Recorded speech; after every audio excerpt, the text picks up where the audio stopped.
So now we will see the judiciary का role क्या है इन सब में. The judiciary in India had played an important role in strengthening democracy and helping to make towards achieving the objectives of social justice and equality. ठीक है कि democracy को strength करने में मतलब क्या स्ट्रॉन्ग बनाने में एंड ये जो सारे सोशल जस्टिस और इक्वालिटी के हमारे ऑब्जेक्टिव्स है वो पूरे हो सके इसीलिए जुडिशरी ने बहुत इम्पोर्टेंट रोल प्ले किया है. While interrupting the provisions of the Constitution, the judiciary has always taken into consideration the fundamental objectives of Constitution and also the intention of Constitution makers. We will try to understand the contribution of judiciary in regard with the following points. So the first one is the basic framework of the Constitution. The Constitution is dynamic. It is a living document.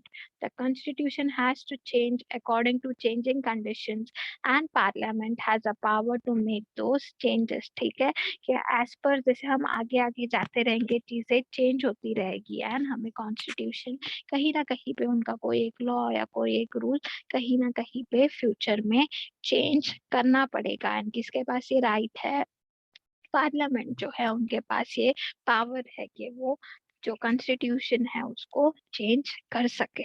The judiciary has accepted this power of the parliament to make changes in the constitution but at the same time specified the limitation of this power. ठीक है तो judiciary ने वही बोला है कि ठीक है पार्लियामेंट के ये पास पावर है बट कोई लिमिटेशंस भी दी है कि ऐसे नहीं कल को उठ के पार्लियामेंट में बोला ये पावर चेंज हो गया. No, even they have a limitation to which they can make any changes.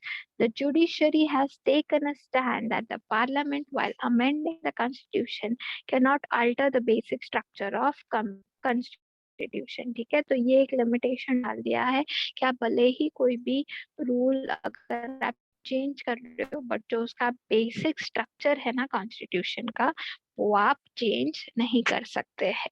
Next, significance judicial decision. The protection provided to the citizen by fundamental rights in the Constitution has been made more meaningful through various decisions of judiciary. Some of the important subjects on which the court has given judgment includes right of children, protection of human rights, protection of honor and dignity of women, individual freedom and tribal empowerment. ठीक है कि कोई कोई ऐसे decisions लिए गए हैं जिनमें इम्पोर्टेंट सब्जेक्ट्स पे डिसीजन लिए जैसे प्रोटेक्शन ऑफ ह्यूमन राइट्स हो गया, वुमेन की डिग्निटी का प्रोटेक्शन हो गया, इंडिविजुअल फ्रीडम का प्रोटेक्शन हो गया. जैसे इम्पोर्टेंट सब्जेक्ट्स के ऊपर भी जुडिशियल ने डिसीजन लिए हैं and these efforts have made the political process in India more mature. कि ये सारे ही बेसिस पे ये सारे ही सब्जेक्ट्स पे डिसीजन लेने की वजह से जो हमारा इंडिया का पॉलिटिकल प्रोसेस है वो बहुत मैच्योर है मतलब क्या बहुत स्मूथली हो जाता है. सो इन दिस चैप्टर हम लोग ने 3 फेजेस देखा, democracy, stability, social justice and equality and हम लोग ने थर्ड वाला देखा which is the role of democracy. ठीक है so in this chapter we took a review of constitution. Review देखा कॉन्स्टिट्यूशन का कि कॉन्स्टिट्यूशन क्या कैसे बना है, क्या क्या रूल्स है उसमें, गवर्नमेंट का वर्किंग देखा एंड context देखा इंडियन डेमोक्रेसी का. There are many challenges before Indian democracy. Governments act and policies have not put an end to all these problems. There are several new problems confronting us. However, what is important is that people in India have developed a democratic mindset. कि ऐसा नहीं है हमारी democratic government है तो हमारे पास कोई problem नहीं है and we are way mature. But नहीं कहीं कहीं पे ऐसे प्रॉब्लम्स आ रही है जो गवर्नमेंट हमारी फेस करती है. बट एक चीज अच्छा है कि ये सारे आइडियाज के वजह से ये सारे सब्जेक्ट्स के वजह से क्या हो गया है जो लोग हैं इंडिया के उनका डेमोक्रेटिक माइंड सेट हो गया है. And in the next chapter we will study the election process in India. ठीक है आज के चैप्टर में तो हम लोग ने कॉन्स्टिट्यूशन के बारे में पढ़ा, गवर्नमेंट कौन से बेसिस पे कॉन्स्टिट्यूशन है वो सारा देखा, जो डेमोक्रेसी है इंडियन का उसका कंटेक्स्ट क्या है वो देखा. नेक्स्ट चैप्टर में हम क्या पढ़ेंगे, इलेक्शन प्रोसेस पढ़ेंगे इंडिया का. ठीक है Sorry, someone was trying to say something.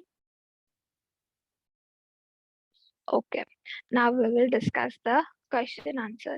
In Maharashtra, dash seats are reserved for women in local self-governing institutions. Self-governing institutions में कितना seats था women का?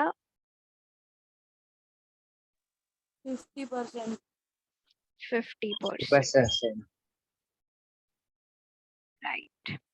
Which of the following laws created a favorable environment for women to secure freedom and self development? कौन कौन सा था?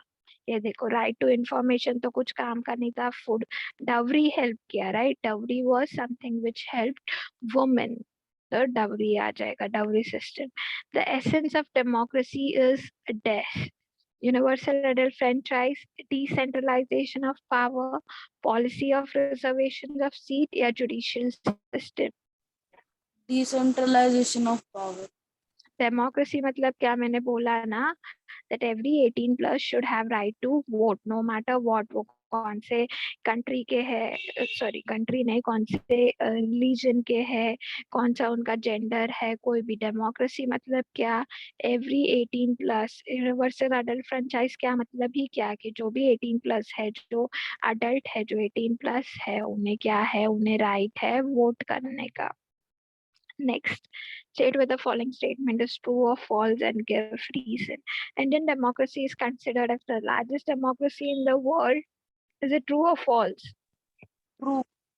Yeah, True. why? Because हमारा population ही इतना ज़्यादा है that we are considered as the largest democracy in the world. So yeah, it is true because we have a population that is almost 1.3 billion people and which is still increasing, and that is why we call it as largest democracy in the world. Secrecy is the working of government has increased due to the right of information. नहीं, क्या था? Working of government has increased due to the right of information. False. Why? Because due to the information of RTI, जो RIA था, sorry, इसमें क्या था? The people in the country are able to know the details regarding every step of government. हम लोग ने देखा ना, transparency होती है, and in any case of matter, hence this has increased the transparency of government, कि हमें पता चलता है कि वो लोग क्या काम कर रहे हैं, government क्या क्या steps ले रही है. समझा?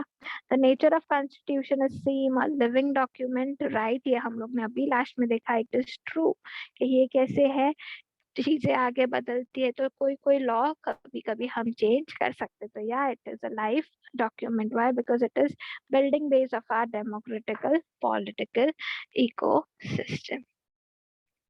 प्रोविजन रिगार्डिंग माइनॉरिटीज के लिए क्या क्या ये है, प्रोविजंस है. तो हम लोग ने देखा क्या है, एम्प्लॉयमेंट एंड एजुकेशन में बहुत सारे ऐसे रूल्स बनाए हैं. एजुकेशन में क्या बनाया है, स्पेसिफिक सीट्स रिजर्व रखते हैं उनके लिए, as well as government employment मतलब क्या, गवर्नमेंट अपॉर्चुनिटीज, जॉब्स में भी उनके लिए सीट्स रिजर्व होता है.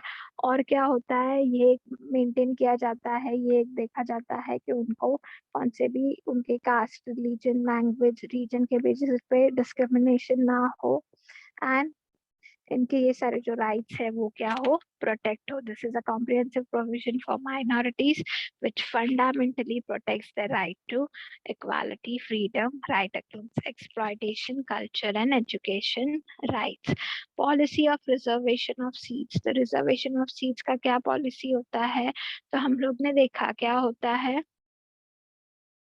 एजुकेशन इंस्टीट्यूशन और गवर्नमेंट सर्विसेज में उनके लिए रिजर्वेशन होता है कि अगर उनके एजुकेशन इंस्टीट्यूशंस में हम लोग ने देखा few seats are kept reserve, किनके लिए? For SC and ST, that is schedule caste and schedule tribe. Also provision of reservation is made for them. तो ये सारी चीजें आप लिख सकते हो. वुमेन रिप्रेजेंटेशन इन लोकसभा, हम लोग ने देखा कि पहले इतना एफर्ट्स नहीं होता था कि गवर्नमेंट पॉलिसी और एक गवर्नमेंट रिप्रेजेंटेशन में वुमेन का इक्वल पार्टिसिपेशन हो. But after 73rd and 74th amendment we have seen क्या, कि 33% of seats women in local self governing institutions. Okay, Maharashtra पूछा है ना, एंटायरली 33% है, एंड महाराष्ट्र में लोकल सेल्फ गवर्नमेंट 50% है। परफेक्ट। एंड फिर आपको थोड़े नंबर्स बताने, लाइक इफ वी कंपेयर, पहले कैसे था, कितना परसेंट था, 22% था, विच इज 22 ये थे सीट्स थे, which is like almost 4.5%। But अगर आप अभी का देखो, विच इज इन 2014, तो 66 नंबर्स ऑफ सीट्स है, मतलब क्या, 12.5%। It is a little bit increase, but चलो increase तो है। अभी आपको कॉन्सेप्ट बताना है, right based approach. What does this following means? तो राइट बेस्ड अप्रोच क्या था, हम लोग ने देखा, it is a progress which was made toward more and more democratization of India. And however, in this process, citizens were considered as beneficiaries, and in the last few decades, development is considered as the right of citizen. RTI क्या था? RTI हम लोग ने देखा, right to information था, तो वो पूरा पैराग्राफ राइट टू इंफॉर्मेशन का आपका आंसर बन जाएगा। Next, what are the effects of reducing the voting age from 21 years to 18? हम लोग ने देखा, पहले 21 years था, बट अभी 18 कर दिया, उससे क्या हुआ, ज्यादा यंग जनरेशन का पार्टिसिपेशन। आप लोग देख सकते हो, it is amazing option for young voters, why, to fulfill the requirement and their specifications. तो ये हम लोग ने देखा। what is meant by the establishment of social justice? social justice मतलब क्या, कि जो सारे ये बेसिस है, caste, religion, language, gender, place of birth, उनमें कोई भी टाइप का डिस्क्रिमिनेशन नहीं होना चाहिए, राइट। एंड जो सारी कोई ऐसी पॉलिसीज है जिससे ये हो रही है, तो वो पॉलिसीज को हम खत्म कर सके। तो ये जो सोशल जस्टिस एंड इक्वालिटी वाला पैराग्राफ था, वो पूरा बच्चा आपका आंसर बन जाएगा। which decision of the court has resulted in protection of honor and dignity of women? तो कौन कौन से राइट्स देखे, जो डवरी वाला देखा, वो सारा आपको यहाँ पे लिखना है, राइट। डवरी सिस्टम, वो सारा यहाँ पे आ जाएगा, थर्ड आंसर जो हम लोग ने अभी लास्ट में देखा ना, डवरी सिस्टम था। फिर क्या था, और क्या था,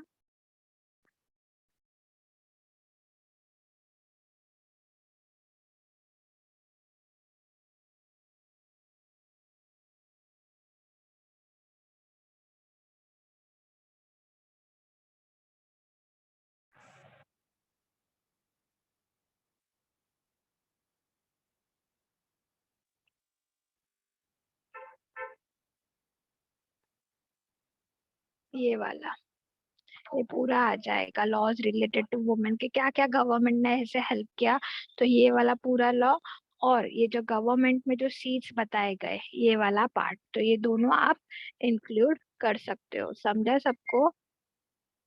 या that was the last question, that is how Yes, we can. miss. किसी को कोई doubt? No, miss. No, miss. ठीक है, so we can end the